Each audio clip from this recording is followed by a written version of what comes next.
I've killed men for less than the look she just gave me.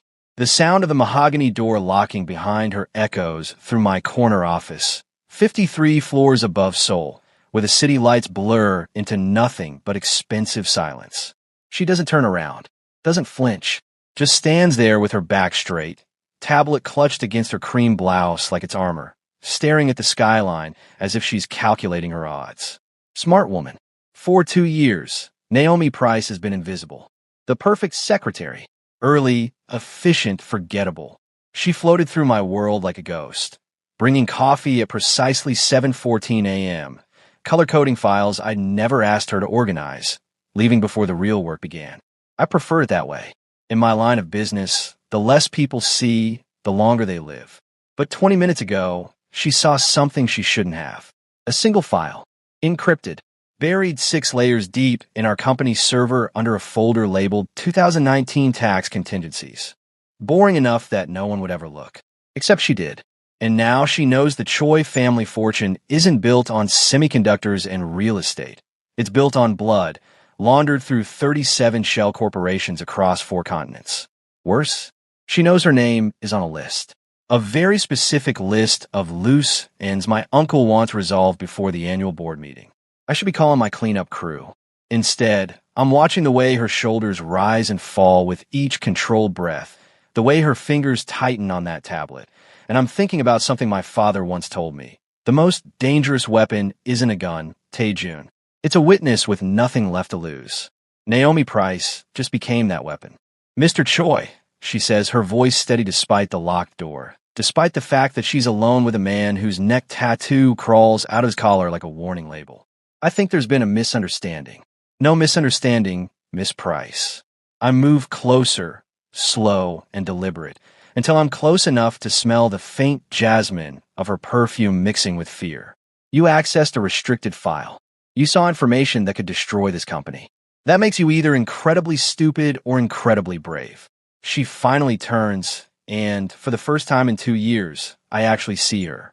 Wide brown eyes that refuse to drop, full lips pressed into a defiant line, the kind of quiet strength that comes from surviving in rooms where you're always underestimated. I'm efficient, she says. You told me to audit the Q3 discrepancies. That file was misfiled under. I know what you found. I lean against my desk, arms crossed, studying her like she's a problem I need to solve, or eliminate. The question is, what do we do about it? The city hums below us. The office is empty. My security team is positioned outside. One word from me, and Naomi Price disappears into the Han River by midnight. But she doesn't beg, doesn't cry. Instead, she lifts her chin and says the last thing I expect. We find out who's trying to frame you. And just like that, the invisible secretary becomes the most fascinating problem I've ever had. She was just a secretary until she became my greatest liability, my fiercest ally, and the only person in this blood-soaked empire I'd burn it all down to protect. This is the story of how a locked door became the beginning of everything. She found the file at 5:47 p.m. on a Tuesday.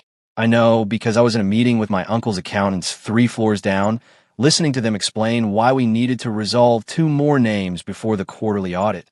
Boring. Necessary. The kind of conversation that happens in conference rooms with soundproof walls and no windows. Then my phone buzzed. A single alert from our security system. Restricted file accessed. Executive level. User. N.Price. I excused myself, took the private elevator up, and watched her through the camera feed on my phone. Naomi sat frozen at her desk, staring at her laptop screen like it had just grown teeth. Her hands trembled as she scrolled. Down, down, down through 47 names, 47 photographs, 47 problems my family had permanently solved. I watched her face cycle through confusion, horror, and then that specific shade of terror that comes when someone realizes they've seen too much. Smart girl. She understood immediately. What fascinated me was what she did next. No screaming, no running. She simply closed the laptop with shaking hands, stood up with her purse, and headed for the elevator like she might actually make it out of the building alive. I almost let her try, but then she stopped, turned back to her desk, deleted her browser history, cleared her cache, even wiped down her keyboard with a sanitizing cloth like she could erase the evidence of her curiosity. Methodical. Controlled. The same efficiency she brought to organizing my calendar now applied to covering her tracks. That's when I knew she wasn't just another disposable secretary. I met her at the elevator. She nearly jumped out of her skin when the doors opened, and I was standing there, perfectly still, watching her with the same expression I used during contract negotiations. "Mr. Choi," she breathed, clutching her purse like a shield. "I was just leaving. It's late, and my office, Miss Price." Her eyes darted to the emergency exit. I could see her calculating distances, weighing her chances. But she was wearing heels, and I had 8 security personnel positioned throughout the building. More importantly, she knew that running would confirm her guilt. So she walked. I followed 3 steps behind, close enough to smell the jasmine perfume now mixing with cold sweat, far enough to let her feel the weight of my presence. She kept her spine straight, her pace measured. Even terrified, she maintained her composure. Impressive. Inside my office, I closed the door. Locked it. The sound made her flinch, but she didn't turn around. Just stood there facing the windows, the city lights reflecting in the glass, her silhouette small against the vast darkness of Seoul spreading out below us. "You accessed a restricted file," I said, moving to my desk. Q3_Contingencies_2019. "I assume you saw the contents." "It was mislabeled," she said, voice barely steady. "I was following your instructions to audit the Q3 folders." "I didn't know." "You saw 47 names, 47 resolutions, and I imagine you saw your own name at the bottom of that list." Her shoulders stiffened. She turned slowly, meeting my eyes for the first time with something that looked almost like defiance. "Am I on that list because I'm a liability?" she asked quietly. "Or because someone wants you to think I am?" And there it was. The question I've been asking myself for the past 3 weeks. The penthouse wasn't a suggestion. It was survival. "Pack a bag," I told her at midnight, standing in the doorway of her modest apartment in Gangnam. 300 square feet of IKEA furniture and student loan anxiety. "You have 10 minutes. She stood in her kitchenette, still wearing that cream blouse from the office, mascara smudged under her eyes from hours of interrogation that had slowly transformed into strategy. "I'm not going anywhere with you. Your name appeared on that list 3 weeks ago, Miss Price. The same day my uncle's quarterly review began. Either you're the mole he planted in my organization, or you're the bait he's using to test my loyalty." I stepped inside, closing the door behind me. "Either way, staying here makes you an easy target. So I'm supposed to trust the man whose murder spreadsheet I just read?" "No, you're supposed to trust that keeping you alive serves my interests." I glanced at my watch. 9 minutes. She grabbed a duffel bag from her closet with shaking hands, throwing in clothes without looking at them. Jeans, sweaters, a framed photo of what looked like her mother. When she emerged from the bathroom with toiletries, I noticed she'd changed into sneakers, still planning to run. "The building has 12 exits," I said as we walked to the elevator. "All monitored. There are 3 cars following us right now. 2 are mine, 1 isn't. If you run, I can't protect you from whoever sent the 3rd car." She got in the elevator without another word. The penthouse occupied the entire top floor of Hanamdong's most exclusive tower, the kind of building where residents include tech CEOs, K-pop executives, and men like me who need bulletproof windows and private elevator access. We rode up in silence, Naomi staring at her reflection in the polished steel doors while I watched her process the reality of her situation. When the doors opened directly into my living room, she froze. Floor-to-ceiling windows overlooking the Han River. Furniture that cost more than her annual salary. Original artwork I'd acquired through channels that didn't ask questions about provenance. Everything white, black, and chrome.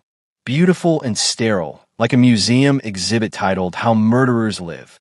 "The guest room is down the hall," I said, setting down her bag. "Bathroom is stocked. Kitchen is open. Don't go near the office on the 2nd floor, and don't touch anything in the library." She turned slowly, taking in the space with wide eyes. "How long am I staying here?" "Until I find out who put your name on that list and why." I loosened my tie, suddenly exhausted. "Or until I confirm you're working with my uncle, in which case your stay becomes significantly shorter." "I'm not working with anyone." "Then you have nothing to worry about." She laughed, sharp and bitter. "I'm living with a man who has a murder spreadsheet. I have everything to worry about." I poured myself whiskey from the bar cart, Watch the amber liquid catch the city lights. Welcome to my world, Miss Price. The doors are locked from the outside. Security is posted on every floor. And if you're very lucky, you'll live long enough to hate me properly. She dropped her bag and walked to the windows, pressing her palm against the glass like she could push through it and fly away. I almost told her not to bother. I've been trying to escape this life for 20 years. The glass never breaks. She didn't sleep. I know because I didn't either. At 3 a.m., I found her in the kitchen, barefoot in an oversized sweater, staring at my espresso machine like it was a nuclear reactor. The city sprawled below us in neon silence. And for a moment, we were just two insomniacs trapped in a glass tower. It's Italian, I said from the doorway. Temperamental, like most expensive things. She jumped, then straightened her spine in that defiant way I was beginning to recognize. I was just making coffee. I know. I couldn't sleep either. I moved past her, started the machine with practiced efficiency. Espresso or Americano? Are we really doing this? Small talk? Like you didn't kidnap me? I prefer protective custody. 2 cups. Dark roast. The machine hissed and groaned. And yes, we're doing this. Because in approximately 4 hours, my uncle is calling an emergency board meeting to discuss personnel security concerns. Which means he's moving against me. And you're his opening gambit. She accepted the cup I offered, wrapping both hands around it like she needed the warmth. Why me? I'm nobody. Just a secretary who files your papers and brings your coffee. Exactly. You're invisible. Trustworthy. You've had access to my office, my files, my schedule for 2 years. If someone wanted to plant evidence of embezzlement or corporate espionage, you'd be the perfect scapegoat. I leaned against the counter, studying her face in the dim light. Or the perfect spy. I'm not a spy. Then prove it. She looked up sharply. Ow, work for me. Really work for me. Not as a secretary, but as an investigator. I set down my cup, pulled out my phone, showed her the encrypted file she'd found. Someone put your name on this list 3 weeks ago. Same person has been moving money through shell accounts, manipulating ledgers, setting up my organization for a federal investigation. I need to know who. And if I say no, then I can't protect you. The moment you leave this building, my uncle's people will pick you up. You'll disappear into the same black hole as those 47 names you saw. Quietly. Efficiently. Like you never existed. Her hands trembled around the cup. That's not a choice. That's a threat. It's reality, Miss Price. You saw something you shouldn't have. Now you either help me fix it, or you become another line item marked resolved. I moved closer, close enough to see the exhaustion bruising her eyes, the fear she was trying so hard to hide. I'm offering you a third option. Survive this. Help me find the mole, expose my uncle's play, and maybe, just maybe, we both get out of this alive. What makes you think I can find anything you can? Because whoever is doing this knows how I think. They've anticipated my moves for months. But they don't know you. They underestimated you. That makes you the only advantage I have. She was quiet for a long moment, staring into her coffee like it held answers. When she finally looked up, there was something harder in her eyes. Something that looked almost like calculation. If I do this, she said slowly, I want full access. Files, meetings, everything. No more locked doors. I smiled. Deal. The dress arrived at noon in a black box with no label. I found Naomi in the guest room, staring at it like I'd sent her a bomb. Silk the color of midnight, backless, with a slit that would reach mid-thigh. The kind of dress that costs more than most people's cars and says exactly one thing. Property of someone dangerous. Absolutely not, she said. Tonight's meeting is at the Lotus Club. Underground. Invitation only. Every major player in Seoul's financial underworld will be there, including my uncle and whoever he's working with. I leaned against the doorframe, arms crossed. You'll attend as my fiancé. Listen, watch, tell me who seems too interested in you. I'm not wearing that. You are, because secretaries don't get invited to these meetings, but my future wife does. And right now, you need to be someone worth protecting publicly. I check my watch. Car leaves at 8. Hair and makeup team arrives at 6. She held up a dress, examining it with the same analytical focus she applied to spreadsheets. This isn't protection. This is parading me around like bait. Yes, I said simply. That's exactly what it is. At 8:47 p.m., We descended into the Lotus Club through a private entrance in Gangnam, the kind of place that doesn't exist on any map, where Seoul's elite broker deals over 30-year whiskey and the bodies never surface. Naomi walked beside me in that dangerous dress, her hand resting in the crook of my arm with just enough tension to let me know she was calculating escape routes. I'd expected her to look uncomfortable, out of place. Instead, she transformed into someone entirely different. Confident, composed, wearing expensive silk-like armor. Smile. I murmured as we entered the main room. You're madly in love with me. I'm madly plotting your murder, she whispered back, but she smiled anyway, brilliant and fake. My uncle spotted us immediately. He was holding court near the bar, surrounded by the same men who'd been slowly consolidating power against me for months. His eyes narrowed when he saw Naomi, then widened with something that looked almost like recognition. Interesting. Tae-jun, he said, approaching with a predator's smile. You didn't mention you were bringing a guest. Miss Price isn't a guest. She's family. I pulled Naomi closer, possessive. We're engaged. The room went quiet. Every conversation stopped. My uncle's smile froze into something sharp and calculating. Engaged, he repeated slowly. How unexpected. And when did this happen? Recently. Naomi's voice was steady, confident. She extended her left hand, where I'd placed a diamond that morning, my mother's ring, actually, though I didn't tell her that. Tae-jun has been very private about our relationship, for obvious reasons. Obviously, my uncle studied her like she was a puzzle he couldn't solve. And what is it you do, Miss Price? I'm his executive secretary. Have been for 2 years. How convenient. The conversation shifted, but I felt Naomi's hand tighten on my arm. She'd seen it too. The flash of anger in my uncle's eyes, quickly hidden. The way his associate whispered something urgent in his ear. The sudden tension rippling through their group. They knew her. Or at least, they knew about her. We circulated through the room for an hour. Naomi playing her role perfectly. Charming, forgettable. Exactly the kind of trophy fiancé these men would expect. But I watched her eyes, saw her cataloging faces, memorizing conversations, building a mental map of alliances and tensions. In the car ride home, she finally spoke. Your uncle's accountant, she said quietly. The one with the Rolex. He's been skimming money through subsidiary accounts for 8 months. I recognized his signature on the authorization forms. I turned to look at her. How do you know that? Because I'm very good at my job, Mr. Choi. She met my eyes in the darkness. And because someone needs to keep you from getting killed. I found her on the rooftop garden at 2 a.m., still wearing that dangerous dress, barefoot among the carefully manicured bonsai trees my father had collected before he died. She didn't turn when I approached, just kept staring at the city lights like they might offer her an escape route she hadn't considered yet. You should be sleeping, I said. So should you. She hugged herself against the November cold. But here we are, 2 insomniacs in a garden that costs more to maintain than most people's houses. I shrugged off my jacket, draped it over her shoulders. She flinched at the gesture, but didn't refuse it. Your uncle's accountant, she said quietly. The one I identified tonight. What happens to him now? He'll be handled. That's not an answer. It's the only answer I can give you. I moved to the railing beside her, kept a careful distance. You want me to lie? Tell you he'll get a stern warning and early retirement.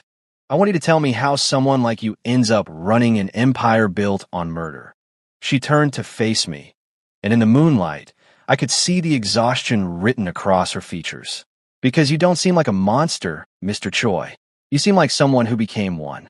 No one had ever asked me that. Not in 20 years. I was 16, I heard myself say. My father called me into his office, the same office you work in now. Told me a board member had been embezzling millions, threatening to expose the family's offshore accounts to federal investigators. Said it was a test of loyalty, of manhood. Naomi was quiet, waiting. He handed me a gun, drove me to a warehouse in Incheon, made me watch while his men beat that board member until he stopped breathing. The memory tasted like rust and shame.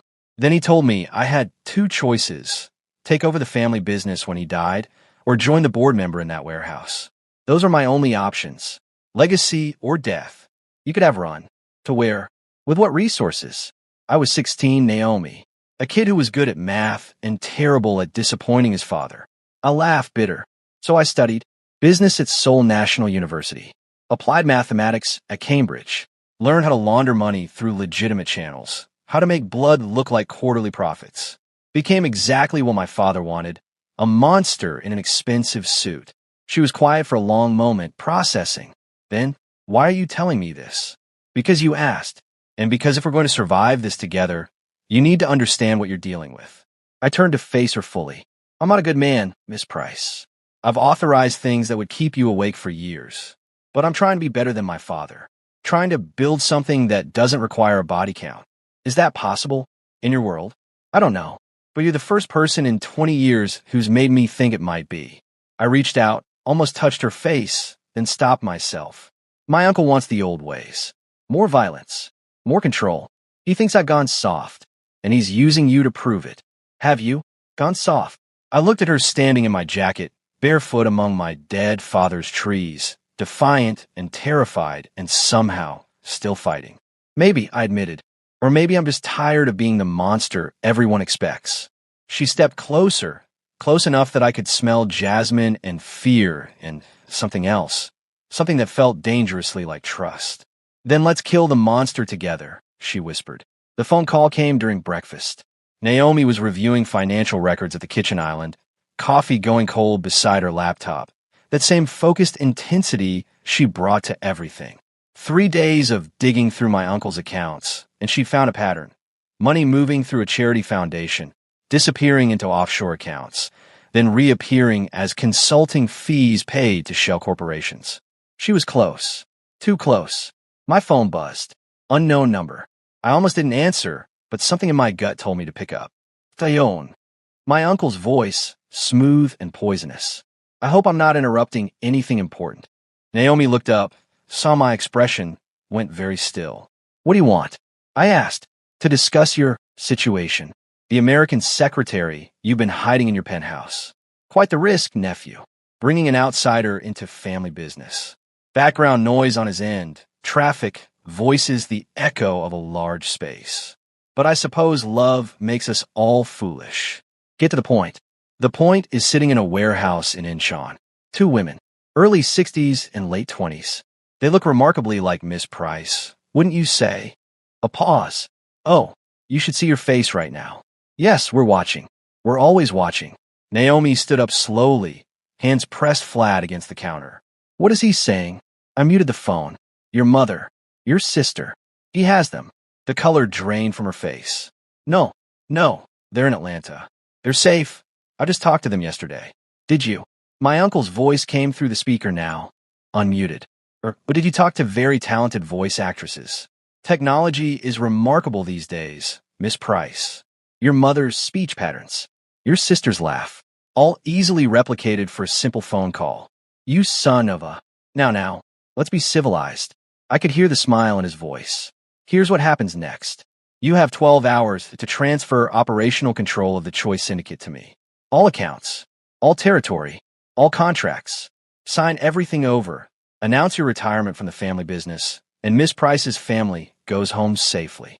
And if I refuse, then they join the other 47 names on that list, along with Miss Price herself. A pause. Oh, and Tae-jun, don't bother sending your security team. The warehouse is rigged with enough C4 to vaporize a city block. Any approach within 50 meters triggers the detonation. So choose carefully, your empire or 3 women you barely know. The line went dead. Naomi was already moving, grabbing her laptop, pulling up maps of Incheon. Where is usual warehouses? Which district? We need to. Naomi, stop. Stop. He has my family. My mother, my sister. Her voice cracked. You said you'd protect me. You promised. I promised to protect you. Not them. The words felt like knives coming out. And going after them is exactly what he wants. It's a trap designed to make me act emotionally, make mistakes. She stared at me like I'd struck her. So what? We just let them die. We think. Strategically. But even as I said it, I was calculating distances, assembling my team in my head, knowing that everything I'd built for 20 years was about to collapse because of one woman's brown eyes and the way she refused to stop fighting. My uncle was right about one thing. Love made us all foolish. Get dressed, I told her. We're going to Incheon. We were 20 minutes from Incheon when Naomi stopped me. "Pull over," she said. "We don't have time. Pull over." Something in her voice made me obey. I guided the car to the shoulder, killed the engine. Behind us, my security convoy did the same, waiting for orders that might get us all killed. Naomi turned to face me, and I saw something new in her expression. Not fear, not defiance, but cold calculation. The same look she got when solving impossible problems in spreadsheets. "This is what he wants," she said. "You, emotional and reckless, rushing into a trap. Your security team getting blown up. You signing over everything to save 3 people, then getting killed anyway because you're a liability." She pulled out her tablet. But he made one mistake. What mistake? He assumed I was just a secretary. Her fingers flew across the screen, pulling up files, bank records, authorization codes I didn't even know she had access to. "For 2 years, I processed every transaction in your company, every wire transfer, every subsidiary payment. I have administrative access to 47 different accounts across 12 countries. You shouldn't have that access. I know. Your IT security is terrible. I've been meaning to mention it." She was typing faster now, her face illuminated by the screen's glow. "Your uncle's money, all of it, flows through that charity foundation I found. Children's Education Fund of Korea. Very noble. Very fake. Naomi, what are you doing? Bankrupting him." She looked up, smiled, sharp and dangerous. "Every account he's been hiding money in for the past 3 years. I'm transferring it. All of it. To holding accounts he can't touch without your authorization. That's over $200 million. $247 million, actually. I'm very good with numbers." Her fingers kept moving. "By the time we reach that warehouse, your uncle will have received notification that his entire financial network has collapsed. No money means no leverage. No leverage means no power. He'll kill your family out of spite. No, he won't, because the moment he does, you release everything to the federal prosecutors. Every file, every name, every photograph." She met my eyes. "You're willing to burn down your empire to save me. So I'm willing to burn down his empire to save my family. That's the deal." I'd spent 20 years learning to read people, their tells, their weaknesses, the exact moment they'd break. But Naomi wasn't breaking. She was evolving into something I hadn't anticipated. Someone exactly like me. "If we do this," I said slowly, "there's no going back. My uncle will come for both of us. Full war. Then we'd better win." She hit the final key, and I watched $247 million disappear from my uncle's accounts. "Now call him. Tell him you'll meet at the warehouse in an hour. Alone." "I'm not going alone." "Yes, you are, because I won't be there." She showed me her screen, a different map, a different location. "While you're talking to him, I'll be breaking into his estate in Pyeongchang-do. He keeps physical records, insurance. I'm going to find every piece of evidence he has and burn it. That's suicide. So, is rushing into a rigged warehouse." She grabbed my face, forced me to look at her. "Trust me, the way I trusted you when you locked that office door. The way I trusted you when you brought me to your home. Trust that I know what I'm doing." My phone buzzed. A message from my uncle. "Time's running out, nephew." I looked at Naomi, this woman who'd been invisible for 2 years, who'd somehow become the only person I'd ever trusted completely. "Okay," I said. "We do it your way." She kissed me then, quick and desperate, tasting like coffee and fear and something that might have been hope. "Don't die," she whispered.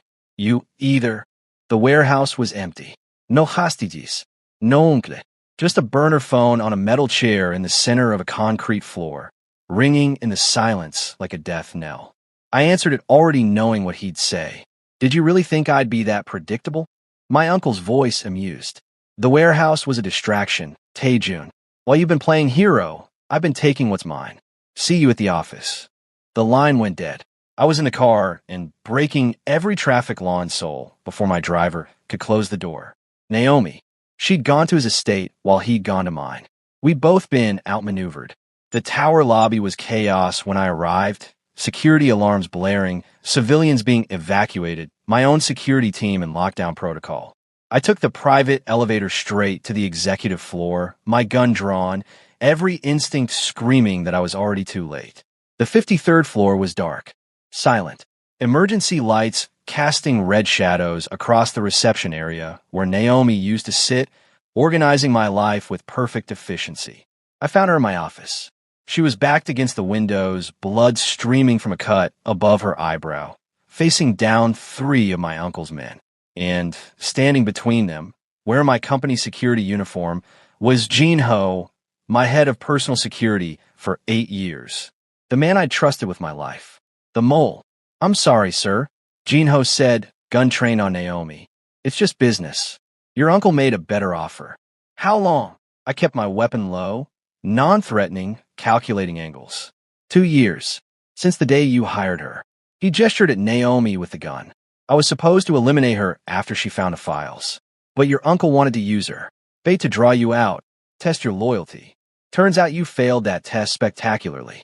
She's not part of this. She's everything. The moment you chose her over the family, you became a liability." Gene Ho's finger moved to the trigger. "Nothing personal, Miss Price." Naomi moved. I'd forgotten she'd spent 3 weeks studying my security protocols, memorizing weapons placements, learning emergency procedures. She dropped, rolled, came up with the spare Glock I kept in the bottom desk drawer, the one only my secretary would know about. The shot was perfect. Center mass. Gene Ho went down hard. The other 3 raised their weapons, but I was already moving. 2 shots. 2 bodies. The third ran for the elevator and met my security team coming up. Silence. Then sirens. Then Naomi, standing in broken glass and emergency lights, holding that gun like it was burning her hands. "I killed him," she whispered. "I just killed someone." I crossed to her, gently took the weapon, pulled her against me. She was shaking, shock setting in, the reality of violence crashing through her careful composure. "You saved my life," I said into her hair. "Your uncle escaped. He'll regroup, try again. Men like him always do." I pulled back, cupped her face. "But he lost his money, his mole, his leverage. We hurt him, Naomi. Badly." She looked around my destroyed office. Bullet holes in the mahogany, blood on the marble, the city lights still glittering beyond the shattered windows like nothing had changed. "What happens now? Now we finish it. Together." I kissed her forehead. "And then we burn it all down and build something better." Blue and red lights flooded the windows below. My legitimate security team was securing the building. The police were 12 floors away. We had maybe 5 minutes before questions we couldn't answer. "Come on," I said, taking her hand. "Time to disappear." 2 years later, I'm standing in the same office where I once locked a door and changed both our lives forever. The windows have been replaced. The bullet holes patched. The blood scrubbed from marble that now reflects morning light instead of crime scene sirens. Everything looks different, but the view is the same. Soul spreading out below us, glittering and indifferent to the small human dramas playing out in its towers. Naomi walks in wearing a charcoal suit that costs more than her entire first-year salary, carrying our 6-month-old daughter against her shoulder. Sophia, named after Naomi's grandmother, with my mother's eyes and her mother's defiant chin. She won't sleep, Naomi says, exhausted and beautiful. "I think she knows you're nervous about the board meeting." "I'm not nervous. You've rearranged your desk 3 times this morning." She crosses to me, transfers our daughter into my arms with the practiced ease of someone who's learned to navigate both boardrooms and motherhood. They're going to approve the restructuring proposal. We've spent 2 years cleaning every account, divesting every illegal asset, building legitimate revenue streams. The Choi Corporation is finally exactly what it pretended to be. I look down at Sophia, this tiny person who exists because her mother refused to be invisible and her father learned that some things are worth more than empires built on blood. My uncle disappeared 18 months ago. Interpol has a warrant. The federal prosecutors have testimonies from 47 families who finally got justice. His syndicate fractured, absorbed, or went legitimate like ours. The old world is dying. Slowly, painfully, but dying. Do you ever miss it? I asked Naomi. The simplicity, when you were just a secretary who brought coffee and organized files. She laughs, comes to stand beside me at the windows. I was never just a secretary. I was always this person. I just didn't know it yet. She takes my free hand. You gave me that. When you locked that door, you saw something in me that I'd been hiding from the world. I saw someone who refused to be disposable. No, you saw someone worth choosing. Worth protecting. Worth building something better for. She looks at our daughter, sleeping now against my shoulder. Worth this. The intercom buzzes. My assistant, a middle-aged man with impeccable credentials and zero access to sensitive files, announces the board is ready. Naomi straightens my tie, kisses our daughter's forehead, then mine. Go be legitimate, Mr. Choi. I'll be in my office doing actual CFO work, not solving murders. Our office, I correct. Kostis, remember? Fine. Our office. She smiles, and I see echoes of that terrified woman who stood in this exact spot 2 years ago, refusing to break even when I gave her every reason to. Though I still think my desk should be bigger. Noted for the next renovation. She leaves, and I'm alone with my daughter in the office where I became someone better. The door is open. It's always open now.